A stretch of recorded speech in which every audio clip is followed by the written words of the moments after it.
AP BJP అభ్యర్థులపై కసరత్తు పూర్తయింది. ఈ సాయంత్రం లోక్సభ అసెంబ్లీ అభ్యర్థులను ప్రకటించనుంది బీజేపీ. దీనికి సంబంధించి పూర్తి అప్డేట్స్ మా ప్రతినిధులు ఢిల్లీ నుంచి ప్రసాద్, అలాగే ఏపీ నుంచి పీఎంఆర్ చంద్రశేఖర్ లైవ్ లో అందిస్తారు. ముందుగా ప్రసాద్ దగ్గరికి వెళ్దాం. ప్రసాద్, మొత్తం బీజేపీ పొత్తులో భాగంగా 6 లోక్సభ 10 అసెంబ్లీ స్థానాలకు పోటీ చేయబోతుంది. సో మొత్తం లిస్ట్ ని రిలీజ్ చేయబోతుందా, లేదంటే ఏమైనా పెండింగ్ లో పెట్టే ఛాన్స్ ఉందా?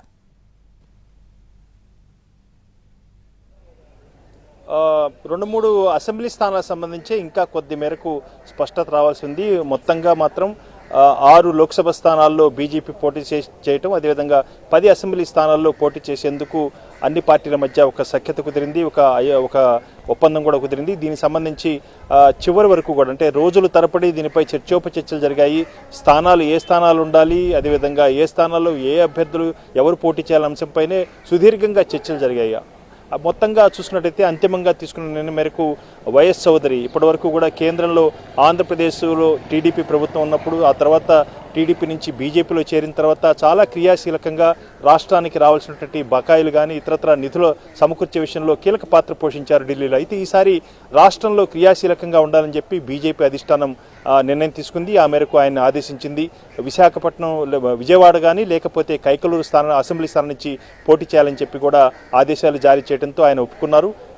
కేంద్ర స్థాయిలో కాకుండా రాష్ట్ర రాజకీయాల్లో రాష్ట్రంలో క్రియాశీలకంగా ఆయన పని చేయబోతున్నారు. ఇకపోతే నరసాపురం లోక్సభ స్థానం నుంచి ఇప్పటివరకు కూడా అనేక మంది పేర్లు వచ్చాయి. అయితే దీనికి సంబంధించి అంతిమంగా రాష్ట్ర బీజేపీ కార్యదర్శిగా ఉన్నటువంటి శ్రీనివాస వర్మకు ఆ స్థానాన్ని కేటాయించినట్టుగా తెలుస్తుంది. ఇకపోతే 6 లోక్సభ స్థానాలకు కూడా అభ్యర్థులు కూడా ఖరారయ్యారు.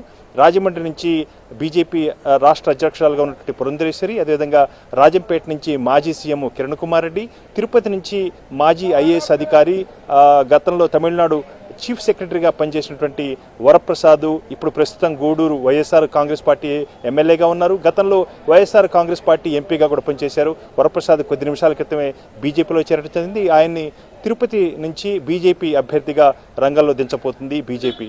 ఇకపోతే అరకు నుంచి కొత్తపల్లి గీత మాజీ ఎంపీ, అదేవిధంగా నరసాపురం నుంచి శ్రీనివాస్ వర్మ, ఇకపోతే రాజమండ్రి నుంచి పురంధేశ్వరి, అనకాపల్లి నుంచి మాజీ, అంటే ఇప్పుడు ప్రస్తుతం ఎంపీగా ఉన్నారు, కొద్ది రోజుల్లోనే ఆయన సభ్యత్వం కూడా ముగిపోతుంది, సీఎం రమేష్ అక్కడి నుంచి బీజేపీ అభ్యర్థిగా రంగంలో ఉండబోతున్నారు. ఈ రకంగా 6 లోక్సభ స్థానాలకు సంబంధించి అభ్యర్థులు ఖరారయ్యారు. అధికారికంగా ఈరోజు సాయంత్రంలోగా ప్రకటించే అవకాశం ఉంది. ఇకపోతే అసెంబ్లీ స్థానాలకు సంబంధించి కొంత అస్పష్టత ఉంది. జమ్మలమడుగు, బద్వేలు, అదేవిధంగా విశాఖ నార్త్ స్థానం, అదేవిధంగా విజయవాడ, దాంతోపాటు పాడేరు లాంటి స్థానాలకు సంబంధించి స్పష్టత వచ్చింది. దీంట్లో అభ్యర్థులు కూడా దాదాపు ఖరారయ్యారు. ఇకపోతే 2-3 స్థానాలకు సంబంధించి ఇంకా కొంత స్పష్టత రావాల్సింది.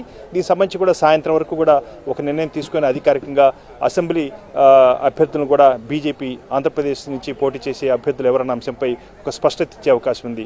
క్రియాశీలకంగా జరిగినటువంటి 2 మార్పులు చివరి దశలో విజయనగర లోక్సభ స్థానం నుంచి బీజేపీ పోటీ చేయాలని ప్రతిపాదించినప్పటికీ కూడా చాలా గట్టిగా బీజేపీ రాష్ట్ర నాయకులు, అదేవిధంగా కేంద్ర నాయకత్వం కూడా దాన్ని ససేమిరా ఒప్పుకోలేదు. దాంతో విజయనగర లోక్సభ స్థానం కాకుండా రాజంపేట లోక్సభ స్థానాన్ని అంతిమంగా బీజేపీ కేటాయించడం, ఆ స్థానం నుంచి మాజీ సీఎం కిరణ్ కుమార్ రెడ్డి పోటీ చేసేందుకు కూడా అభ్యర్థి కూడా ఖరారయ్యారు. ఈ రకంగా లోక్సభ అభ్యర్థులు, దాదాపు అసెంబ్లీ అభ్యర్థులు కూడా ఖరారయ్యారు.